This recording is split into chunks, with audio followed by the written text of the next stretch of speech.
Hello ಸ್ನೇಹಿತರೆ, ಇವತ್ತಿನ ದಿನ ನಾವು ಮಂಗಳೂರು ಜಿಲ್ಲೆಯ ಬೆಳ್ತಂಗಡಿ ತಾಲೂಕಿನ ಶ್ರೀ ಕ್ಷೇತ್ರ ಧರ್ಮಸ್ಥಳದಲ್ಲಿ ಇದ್ದೀವಿ ಸ್ನೇಹಿತರೆ. ಇವತ್ತಿನ ದಿನ ಏನು ವಿಶೇಷಪ್ಪ ಅಂದರೆ ಜನವರಿ 7ನೇ ತಾರೀಕಿನ ದಿನ. ಇವತ್ತಿನ ದಿನ ಕ್ಯೂ ಸಿಸ್ಟಮ್ ಅಲ್ಲಿ ಜನ ಹೋಗೋದನ್ನ ತಡೆಗಟ್ಟಬೇಕು. ಜನಗಳು ಆರಾಮದಾಯಕವಾಗಿ ನಿಂತು ಕೂತು ಹೋಗಬೇಕು ಅಂತ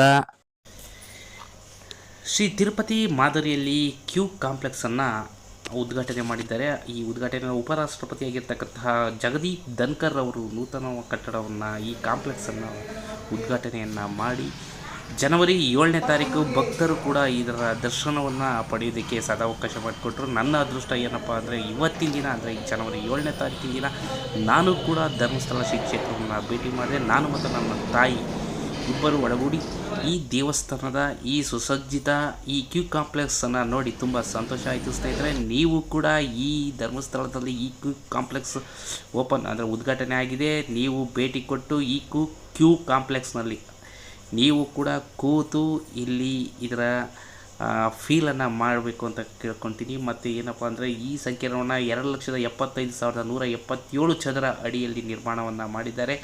ಈ ಶ್ರೀ ಸಾನ್ನಿಧ್ಯ ಸಂಕೀರ್ಣದಲ್ಲಿ ಆಧುನಿಕ ತಂತ್ರಜ್ಞಾನ ಬಳಕೆಯೊಂದಿಗೆ ಭಕ್ತರಿಗೆ ಎಲ್ಲ ಸೌಲಭ್ಯವನ್ನು ನೀಡಲಾಗಿದೆ. ಮತ್ತು ಇದು 2 ಅಂತಸ್ತಿನ ಶ್ರೀ ಸಾನ್ನಿಧ್ಯ ಸಂಕೀರ್ಣದ ಒಟ್ಟು 16 ವಿಶಾಲ ಭವನಗಳನ್ನು ಒಳಗೊಂಡಿದೆ. ಪ್ರತಿ ಭವನದಲ್ಲಿ ಏಕಕಾಲದಲ್ಲಿ 600 ಜನ ಭಕ್ತರು ವಿಶ್ರಾಂತಿಯನ್ನು ಪಡೆಯಬಹುದಾಗಿದೆ. ಸಕಲ ಸೌಕರ್ಯಗಳನ್ನು ಒಳಗೊಂಡಿದೆ ಮತ್ತು ಇಲ್ಲಿ ಕುಳಿತುಕೊಳ್ಳಲು ಆಸನದ ವ್ಯವಸ್ಥೆಯನ್ನು ಕೂಡ ಮಾಡಲಾಗಿದೆ. ಇದಕ್ಕೆ ಸ್ಟೇನ್ಲೆಸ್ ಸ್ಟೀಲನ್ನು ಬಳಸಿಕೊಂಡು ಈ ಕುರ್ಚಿಗಳನ್ನು ನಿರ್ಮಾಣ ಮಾಡಲಾಗಿದೆ ಮತ್ತು ಹವಾನಿಯಂತ್ರಿತ ಅಂದರೆ AC ಸೌಕರ್ಯ ಕೂಡ ಇಲ್ಲಿ ಇದೆ. ಮತ್ತು ಭಕ್ತರ ಸಂಖ್ಯೆಯನ್ನು ನಿರ್ಧರಿಸಿ ಭವನದ ಒಳಗಡೆ ಕಳಿಸಲು AI ಎಂಬ ತಂತ್ರಜ್ಞಾನವನ್ನು ಬಳಸಿಕೊಂಡು ಕ್ಯಾಮರಾಗಳನ್ನು ಅಳವಡಿಸಲಾಗಿದೆ. ಈ ಶ್ರೀ ಸಾನ್ನಿಧ್ಯ ಸಂಕೀರ್ಣ ಭವನದಲ್ಲಿ ದ್ವಾರದಲ್ಲಿ ಸೇವಾ ರಶೀದಿ ಕೌಂಟರ್ಗಳನ್ನು ಕೂಡ ಅಳವಡಿಸಲಾಗಿದೆ.